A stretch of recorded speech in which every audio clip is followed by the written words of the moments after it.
The prime accused of the Republic Day violence, Red Fort Sage, Deep Sidhu, has now been arrested from Zirakpur in Punjab after being on the run for 2 weeks. Here are some live visuals coming in of Deep Sidhu taken into custody. There you have it. Deep Sidhu arrested today, earlier today, after weeks of being on the run. A 1 lakh reward was slapped against his name. In fact, Deep Sidhu has been, even at the time of absconding, he's been time and again uploading videos claiming innocence, calling this conspiracy, saying that he has done no wrong, he's not a traitor, he's part of the farmers' agitation. He's been very well speaking in the interest of farmers, and that the allegation of his Khalistani links or his intentions of creating violence is completely a bid to malign him and derail the agitation. These are his claims, but nonetheless, one should remember, Deep Sidhu was the man who more or less was seen leading a fraction of the farmers who deviated from the tractor rally, from the said route that was promised by the farmers' unions. They deviated and went towards Red Fort, almost damaging everything that came on their way. So with their tractors, went on a complete rampage, injuring at least 394 police personnel, and reached the Red Fort, laid siege, hoisted the Nishan Sahib flag on the Red Fort, which is only meant for the Indian national flag.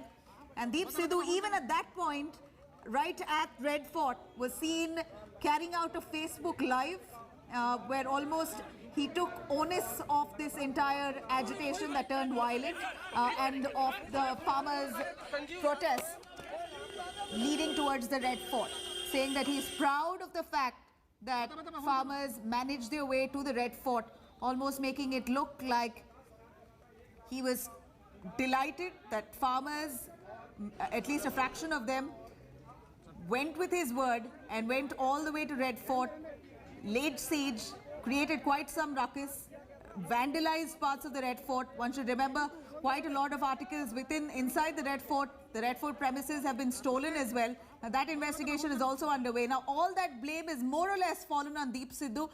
He's been made the poster boy here. It's not just him alone. There are other accused as well. Lakha Sidana, one of the prime accused, also who's still absconding. But Deep Sidhu has been the first to be arrested. Arvind Oja joining us live for more details. Arvind, यहाँ पर दीप सिद्धू को बाहर ले जाया जा रहा है, कहाँ ले जा रहे हैं और अभी तक क्या इन्वेस्टिगेशन हुई है, कुछ बताया है उन्होंने कि किसका लिंक है, क्यों वायलेंस, रिपब्लिक डे पे वायलेंस क्यों हुआ, उन्होंने क्यों भड़काया फार्मर्स को? देखिए, कल देर रात ही जो दीप सिद्धू है उसको पकड़ा गया था। उसके बाद आज सुबह काफी लंबा रन था। उसके बाद दीप सिद्धू को यहीं पर लेकर आई थी स्पेशल सेल की टीम, क्राइम ब्रांच की टीम यहाँ पर पहुंची हुई है। और मैं आपको बताऊं कि दीप सिद्धू से अभी भी पूछताछ चल रही है। 30 हजारी कोर्ट में 4 बजे के बाद दीप सिद्धू को पेश किया जाएगा। लेकिन जैसा कि आपने पूछा, मैं आपको बताऊं कि दीप सिद्धू लगातार 26 जनवरी के बाद से एब्सकॉन्डिंग चल रहा था और पुलिस से बचने की भी कोशिश, जिस तरीके से एक पेशेवर क्रिमिनल करता है उस तरीके की कोशिश दीप सिद्धू ने की थी। अपना मोबाइल फोन बंद कर दिया था, फेसबुक पर जो वीडियो होता था वो कोई दूसरा डालता था इंडिया के बाहर से, ये जानकारी मिली है। आईपी एड्रेस ट्रैक किया था स्पेशल सेल ने, लेकिन फाइनली काफी मशक्कत के बाद दीप सिद्धू को गिरफ्तार कर लिया गया है। हमें जो सोर्सेज बता रहे हैं, जब 26 जनवरी के बाद ये पूरी घटना हुई थी, कि दीप सिद्धू की खुद की भी एक राजनीतिक महत्वाकांक्षा है जो उसने इस किसान रैली के बहाने अब पूरी होती देखा। उसके बाद से ही न सिर्फ दीप सिद्धू बल्कि उसके साथ कई ऐसे लोग थे जो 26 जनवरी के पहले दिल्ली आए थे, ऐसा क्राइम ब्रांच के सोर्सेज ने हमें बताया। और उसके बाद रेड फोर्ट में जो कुछ हुआ वो सबने देखा। दीप सिद्धू की मौजूदगी का वीडियो भी दिल्ली पुलिस के पास है, जब लाल किले में वो माइक से लोगों को स्पीच दे रहा था, भड़का रहा था। न सिर्फ इतना ही बल्कि 25 जनवरी के भी वीडियो कुछ दिल्ली पुलिस को मिले हैं जिसमें दीप सिद्धू लोगों को भड़का रहा था। दीप सिद्धू को गिरफ्तार कर लिया गया, लेकिन अभी भी एक प्राइम अक्यूज्ड है जिसका नाम है लखा सिधाना। जो जानकारी हमें मिल रही है उसके मुताबिक वो सिंघू बॉर्डर पे लगातार उसकी मूवमेंट देखी गई है। अभी तक दिल्ली पुलिस उसको गिरफ्तार नहीं कर पाई है। उसके खिलाफ 26 केसेस हैं पंजाब में। पंजाब का गैंगस्टर है, वो भी लाल किले के आसपास, लाल किले में लोगों को उकसा रहा था, लेकिन अभी तक वो एब्सकॉन्डिंग चल रहा है। दिल्ली पुलिस उसकी गिरफ्तारी की कोशिशों में जुटी है, लेकिन 1 लाख का इनामी और जो मेन विलन बताया जा रहा था, one of the prime accused Deep Sidhu, उसको अरेस्ट किया है। और यहाँ से अब जो दिल्ली पुलिस की टीम है वो 30 हजारी कोर्ट में पेश करने के लिए गई है। जी अरविंद, ये पूछ रहे हैं लोग कि दीप सिद्धू को ही जिम्मेदार ठहराया जा रहा है।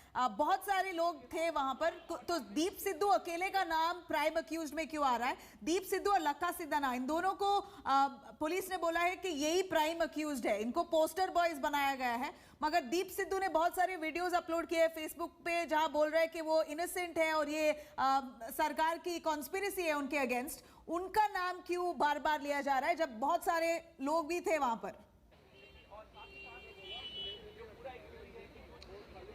देखिए, बिल्कुल आपने बहुत सही सवाल पूछा। मैं आपको बताऊं कि दिल्ली पुलिस ने कभी भी फ्रंट पर आकर ये नहीं कहा है कि प्राइम अक्यूज्ड सिर्फ दीप सिद्धू है। मैंने खुद जो स्पेशल कमिश्नर प्रवीण रंजन है क्राइम ब्रांच के, उनसे बात की थी। उनका कहना है कि कई ऐसे किरदार हैं, कई ऐसे फुटेज है, हजारों की संख्या में फुटेज मिले। और अगर लाल किले की बात करें तो वहां पर काफी तादाद में लोग थे।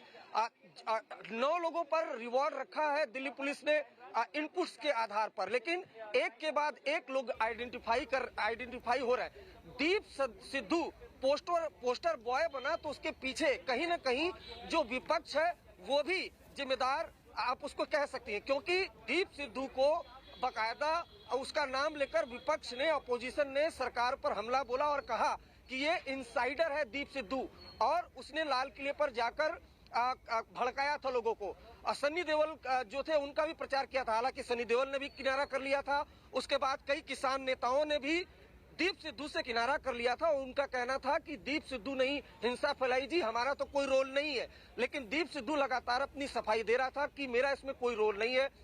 दीप सिद्धू का विरोध करने वाले भी इसी किसान प्रोटेस्ट में काफी तादाद में लोग हैं, और दीप सिद्धू का समर्थन करने वाले भी इसी किसान मार्च में काफी तादाद में लोग हैं। लेकिन जब 26 जनवरी को हिंसा हुई, और चूंकि जिम्मेदारी कहीं ना कहीं किसान नेताओं की बनती थी, क्योंकि उन्होंने एनओसी दिल्ली पुलिस के साथ साइन किया था, अगर कोई हिंसा भड़कती है तो जिम्मेदारी उन किसान नेताओं की होगी। लेकिन ये भी आरोप लग रहे हैं कि हर कोई अपने जिम्मेदारी से किनारा करने के लिए और आरोपों से किनारा करने के लिए। That's precisely what the question here is. While Deep Sidhu has been arrested, really, can the farmer union leaders absolve themselves of the responsibility that they took to ensure a peaceful tractor rally? Deep Sidhu calls this a conspiracy. There are a fraction of the farmers who are in support of Deep Sidhu, while many of them are against him. He's now been arrested. Investigation is currently underway.